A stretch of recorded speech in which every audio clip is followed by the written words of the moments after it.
He told the guy, he said, when you want to succeed as bad as you want to breathe, then you'll be successful.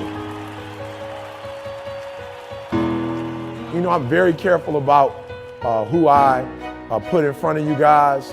I take this very serious. I just don't let anybody get up, you know, and speak to you guys, all right? So when we bring people in, these are people who are, I'm only bringing in the best.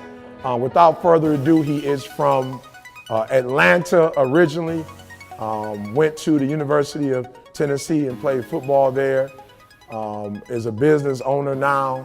I mean, phenomenal testimony, story, all right? So I'm not gonna steal his thunder.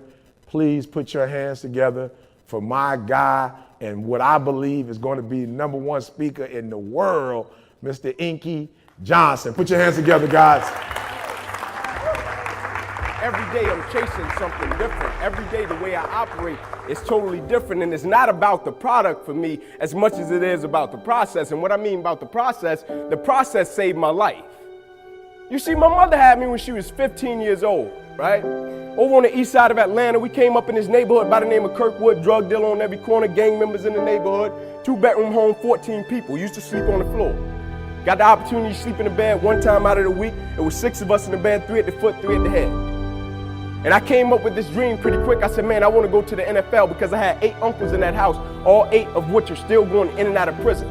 And so pretty quick, I said, man, I want to go to the NFL. And so I went to my big cousin Tamar one night. I said, man, listen, I want to go to the NFL. And so we got to work for this thing. So the thing we're going to do every night, we're going to be patient. We're going to engage in consistent action. Every night, we're going to race light pole to light pole with no shoes.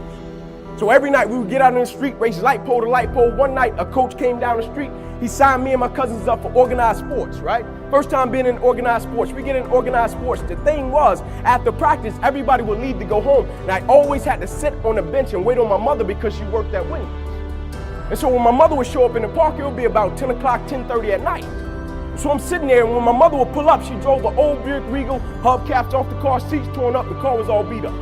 And she would pull up in the park 10:30 at night. I would jump off the bench. I would sprint over to my mother. I would say, Mom, if you don't mind, can you please sit back in your car and turn on your car lights? I have to do some extra drills. I have to go to the NFL. She would never have to work another day in your life. And I knew my mother was tired. And every night, my mother would sit back in that car, and those car lights would hit that field. And he had a 7-year-old kid doing backpedaling drills, running sprints, running laps, chasing his dream to go to the NFL. But just beyond those car lights, I could always connect with my mother's eyes, so it made me dig a little bit deeper. It made me push myself a little bit further. It made me work a little bit harder. It created a certain level of sweat equity in what I was doing. It created a certain level of pride in what I was doing. You know why people quit? People don't have pride in what they do. You know why people stop? They're selfish, and it's just about them. But when you have a bigger purpose to why you're doing what you're doing, and you want to honor the sacrifices that others have made for you, it's nothing for you to keep going when you hit adversity. If every decision and choice you make is just about you, at a certain point you're going to hit something that's a lot tougher than you, and it's going to make you quit because you don't have a driving force for why you do what you do. But when I got up to the University of Tennessee, it was simple.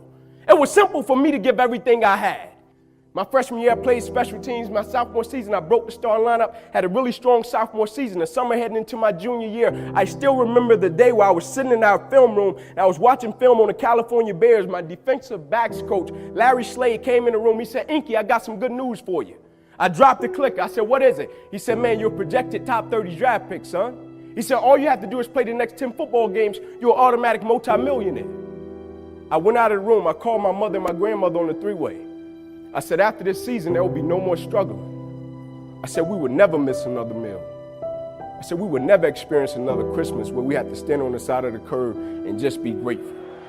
And I hung it up. First football game, I went out, played great, got an interception, shut Cal down. Second game, we're playing against Air Force, got late in the game, fourth quarter, guy dropped back, he threw the ball to a receiver coming down my sideline. Me and the guy, we went head on. As soon as I hit the guy, I felt as if every breath in my body left. Body went completely limp, fell to the ground, I blacked out. Never happened to me before. When my eyes opened, I'll never forget, my teammates ran over, they said, Ink, get up, let's go. I said, I can't. I said, I can't move. They said, what do you mean you can't move? You're out lockdown corner, man, we need you, let's go. I said, I know, man, but this time I can't move. I flipped my head up to the sky, I said, God, I said, surely nothing is happening in this moment that can alter my life. They got me over to the hospital, they took me back, they ran CAT scans, they brought me back into my room, and all in a 15-second time frame, the doctor came running in from the opposite side. He said, hey, get in here, we gotta rush this guy back to emergency surgery, he's about to die. I said, what? He said, son, you have busted up subclavian artery in your chest, you're bleeding internally, we have to rush you back, take the main vein out of your left leg, plug it into your chest in order to save your life. When I opened my eyes from recovery, the same doctor was over me. He said, son, has some good news and some bad news for you. I said, you got some bad news for me? I had to tell him I was about to die. I'm still alive. How bad can it get? I'm still here. He said, the good news is we saved your life. I said, thank you, sir. He said, the bad news is, Ink, you have nerve damage in your right shoulder. I said, okay, cool. He said, but son, it's a strong possibility that you probably can never play the game of football again in your life. I said, no way. I said, no disrespect to you, doc, but I've been working for this ever since I was 7 years old.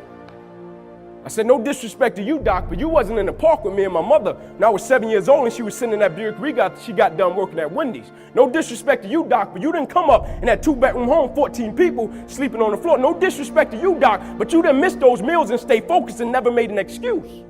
I never cheated. I never cheated.